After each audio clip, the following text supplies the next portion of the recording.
மதிப்புமிக்க தொழிலாளர்கள் என்ற முறையில் என்னுடைய மேதின வாழ்த்துக்களை செய்தியாளர்களுக்கும் தொழிலாளர் தோழர்களுக்கும் இப்புவியெங்கும் இன்று மேதினத்தை உரட்டு குரலிட்டு கொண்டாடி மகிழ்கிற தொழிலாளர் வர்க்கத்திற்கும் மறுமலர்ச்சி திராவிட முன்னேற்றக் கழகத்தின் சார்பில் என் மேதின வாழ்த்துக்களை தெரிவித்துக் கொள்கிறேன். 19ஆம் நூற்றாண்டினுடைய தொடக்கத்திலேயே தொழிலாளர்களுக்கான உரிமை போர் முதலில் அமெரிக்க நாட்டில் 1806ஆம் ஆண்டில் எழுந்தது. 1866ஆம் ஆண்டில் தொழிலாளர் தேசிய சங்கம் என்ற அமைப்பின் மூலமாக 8 மணி நேர வேலை என்பதை வலியுறுத்தி போராட ஆரம்பித்தார்கள். 1877லும் மிகப்பெரிய போராட்டங்கள் அமெரிக்காவிலும் பல்வேறு நகரங்களிலும் பல நாடுகளிலும் நடைபெற்றது. 1866ஆம் ஆண்டு மே 3-4 நாட்களில் அமெரிக்காவில் சிகாகோ நகரத்தில் பல்லாயிரக்கணக்கான தொழிலாளர்கள் ஒன்று திரண்டு மேதின முழக்கங்களை எழுப்பி போராடினார்கள். மே 4 ஒரு கொடூரமான துப்பாக்கிச் சூடு காவல்துறை நடத்தியதில் மொத்தத்தில் 7 பேர் பாதிக்கப்பட்டனர்.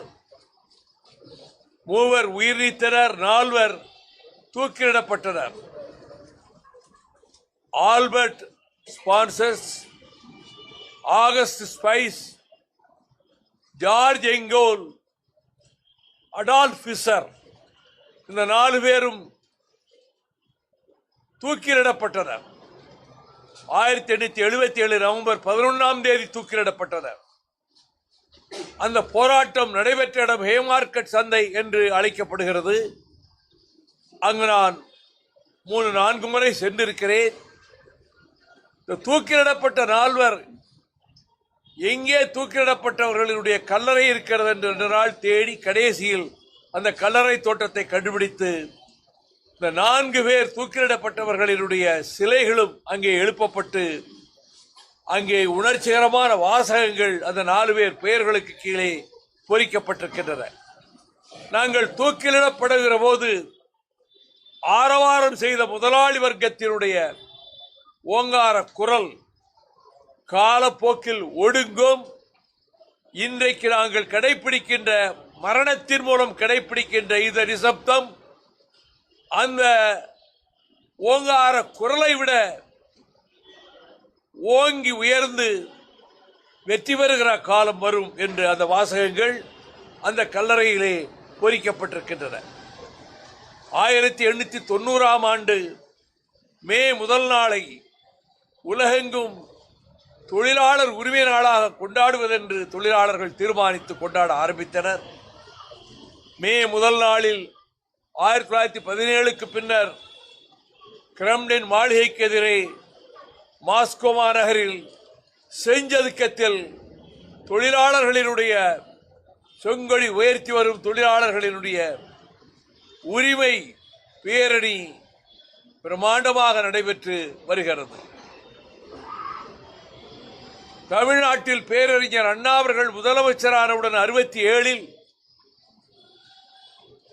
கோவை மாநகரம் சிதம்பரம் பூங்காவில் மேதின விழாவை கொண்டாடி மேதினம் அரசு விடுமுறை என்று அறிவித்தார்.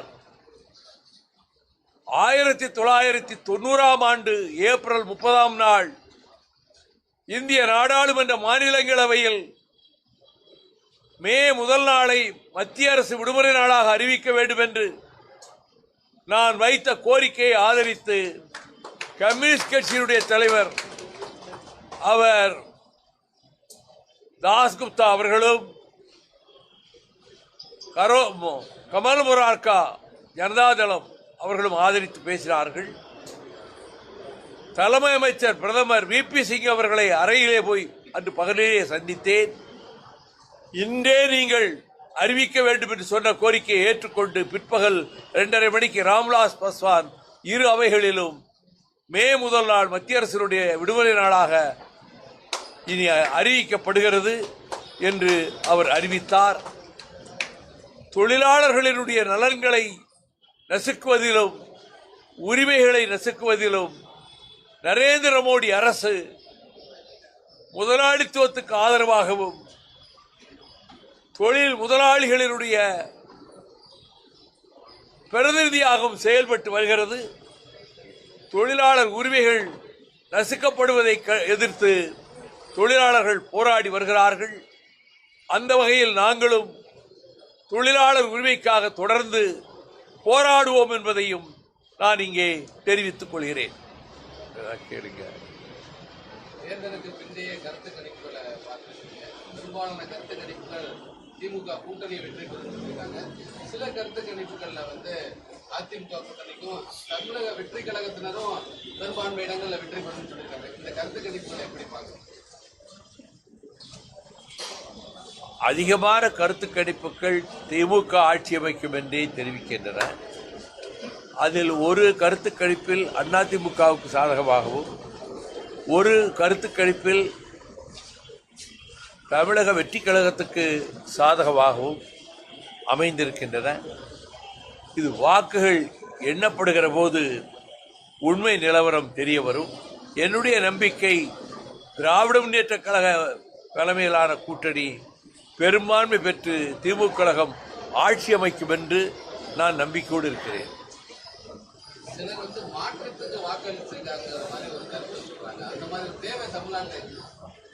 அது ரிசல்ட் வந்த பிறகுதான் சொல்ல முடியும். என்னுடைய நம்பிக்கை திமுக ஆட்சி அமைக்கும், திமுக பெரும்பான்மை பெறும், திமுக கூட்டணி பெரும்பான்மை பெறும்போது என்னுடைய நம்பிக்கை. ஓட்டுகள் எண்ணப்பட்டு ஏன்னா 2 நாள் தானே இருக்கு இடையில.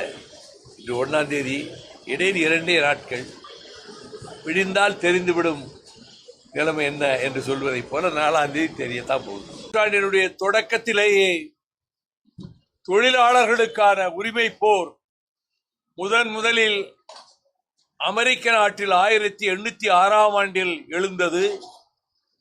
1866ஆம் ஆண்டில் தொழிலாளர் தேசிய சங்கம் என்ற அமைப்பின் மூலமாக 8 மணி நேர வேலை என்பதை வலியுறுத்தி போராட ஆரம்பித்தார்கள். 1877லும் மிகப்பெரிய போராட்டங்கள் அமெரிக்காவிலும் பல்வேறு நகரங்களிலும் பல நாடுகளிலும் நடைபெற்றது. 1866ஆம் ஆண்டு மே 3-4 நாட்களில்